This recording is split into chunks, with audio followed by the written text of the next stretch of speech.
రైతులందరికీ పంట రుణాలు జారీ చేసి ఆదుకోవాలని ఆంధ్రప్రదేశ్ కౌలు రైతుల సంఘం డిమాండ్ చేస్తూ ఉంది. ఖరీఫ్ సీజన్ పూర్తయిపోయింది, రబీ సీజన్ ప్రారంభమై 3 నెలలు అయింది. వ్యవసాయ పనులు ముమ్మరంగా కొనసాగుతూ ఉన్నాయి. పంట రుణాలు అందక రైతాంగం తీవ్రంగా ఇబ్బందులు పడుతున్నటువంటి పరిస్థితి కనపడతా ఉంది. ఒకవైపు అనావృష్టి, మరోవైపు అతివృష్టి వల్ల ఈ సంవత్సరం కౌలు రైతులు తీవ్రంగా నష్టపోయారు. ఈ 6 నెలల కాలంలోనే 100 మంది దాకా రైతాంగం ఆత్మహత్యలు చేసుకున్నారు. అందులో 90% కౌలు రైతులే ఉన్నారు. మరి కూటమి ప్రభుత్వం అధికారంలోకి వచ్చిన తర్వాత కౌలు రైతుల్ని ఆదుకుంటామని వాగ్దానం చేసింది. ఎన్నికల సందర్భంగా కూడా హామీలు ఇచ్చింది. మరి 6 నెలలు పూర్తయినప్పటికీ కౌలు రైతులు ఆదుకునే విషయంలో దృష్టి సారించలేదని చెప్పేసి ఈ 6 నెలల కాలం యొక్క పరిపాలనని మనం పరిశీలిస్తే అర్థమవుతూ ఉంది. ఎప్పటికైనా కూటమి ప్రభుత్వం కౌలు రైతుల యొక్క సమస్యల పరిష్కారానికి దృష్టి సారించాలని చెప్పేసి కోరుతా ఉన్నాం. రబీ సీజన్లో ప్రతి కౌలు రైతుకి తనఖా రహిత పంట రుణాలు జారీ చేయాలని చెప్పేసి విజ్ఞప్తి చేస్తూ ఉన్నాం.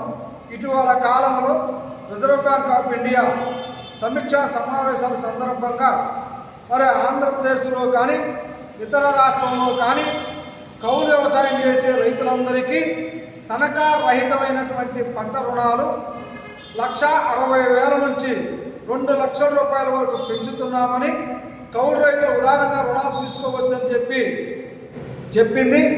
ఆచరణలో మాత్రం తనఖా రహిత పంట రుణాలు అందటం లేదు. బ్యాంకులు కౌలు రైతుల గుర్తింపు కార్డుని దృష్టిలో పెట్టుకొని పంట రుణాలు ఇవ్వాలి.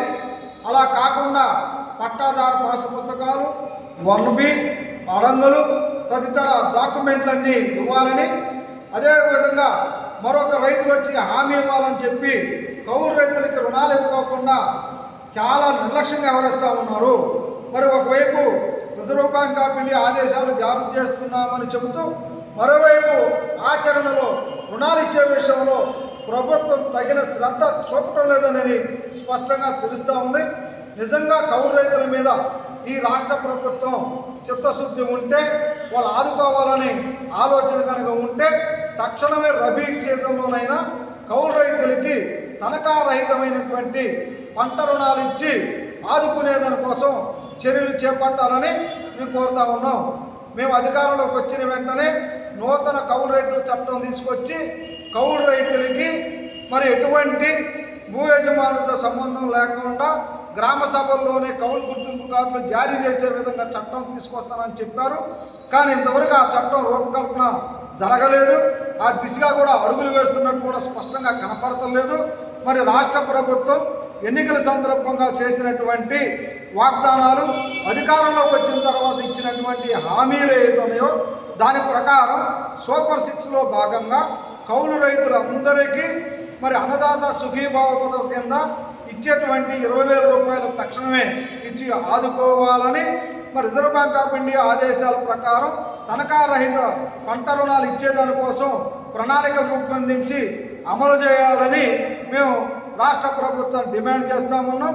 కౌలు రైతుల కోరికల మేరకు మరి నూతన కౌలు రైతుల చట్టాన్ని తక్షణమే తీసుకొచ్చి కౌలు రైతులు ఆదుకునే దానికోసం ప్రభుత్వం చర్యలు తీసుకోవాలని ఈ సందర్భంగా విజ్ఞప్తి చేస్తూ ఉన్నాం.